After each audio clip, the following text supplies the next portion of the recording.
With Magic Millions on the horizon, things are really heating up for graduates of the sale on the racing front, and yearling inspections are in full swing.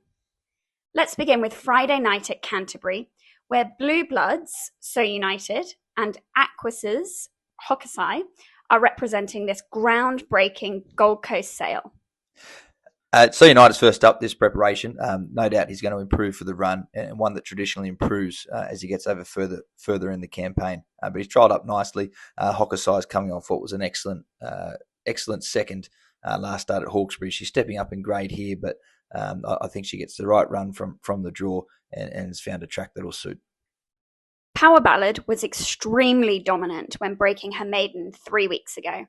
How has she been training in the lead up to this tougher assignment against the older mares? Yeah, I thought it was a particularly pleasing victory there last start. She's a filly that's always shown plenty of natural speed, but this preparation, she's really strengthened up physically. The format of the race has stood up well with the stablemate that finished second, coming out and winning her maiden impressively. So hopefully out of a strong form race, she's ready to go right on with it. And last but not least for Canterbury, my playing by the rules pick, Newfoundland. Yeah, this will certainly be an interesting race for him. I thought he settled in very nicely. His trials has surprised me, showing a little bit more speed and turn of foot than I expected. He'll be suited by this distance first up. He may find the Canterbury track a little bit tight for his liking, but certainly a really nice horse for us going forward and going to be very competitive first up. A little further afield at Moonee Valley and Canberra, we have Royal Mule and Crimson Sky. I thought Royal Mule's been very consistent for us. She's stretching out in trip now, which I think she's been crying out for all campaign. She stuck on very, very well last start, so certainly a good effort. Crimson Sky, first up for us, gets the addition of the blinkers, which she didn't have in her trials. I think that can sharpen her up nicely. She's nice and forward going into this race. Hopefully gives us a nice showing on debut.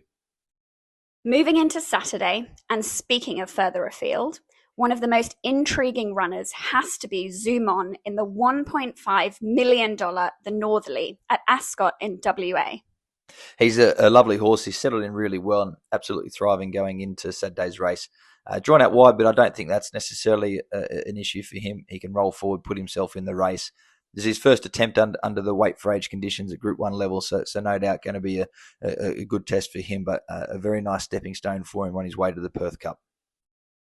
At Randwick on Saturday, it's Ingham Day, a $2 million race where Surf Dancer will take his place.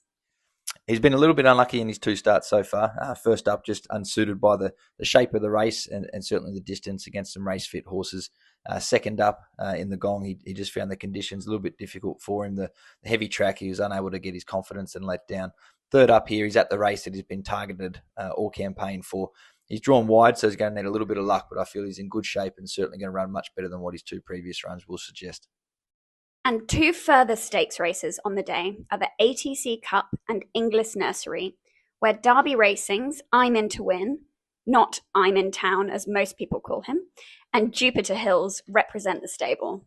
I'm in to win's in great shape. A horse that's really settled in nicely. I've been most impressed with what we've seen from him in his two starts to date here in Australia.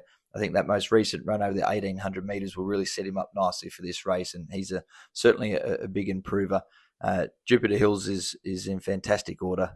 She's first up here. Going to be a nice test for her, but she's gone in with some really honest trials behind her and looks a nice sharp filly going forward. In the penultimate race of the day, Missy Mulla steps out in the benchmark 78 over a mile.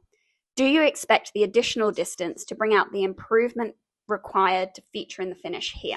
Yeah, most certainly. Been really waiting for her to get out to this sort of trip, but she looks in great shape. I thought she's been racing well and certainly trained on nicely since her most recent run. So really looking forward to seeing her step out on Saturday.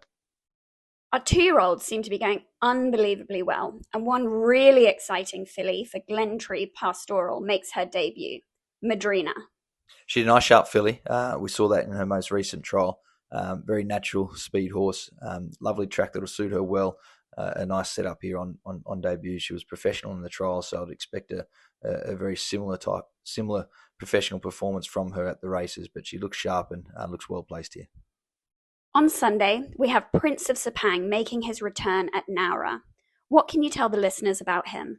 I feel he's returned in much better shape than what we've seen him previously. He's really matured physically and really matured mentally. I feel we've always seen plenty of promise from him at home in his trials, but he's never really been able to take that to race day conditions. Whereas now I feel he's at a point in his career where he can show that. So he's back in grade where he can get some confidence, but I feel he's ready to be effective first up.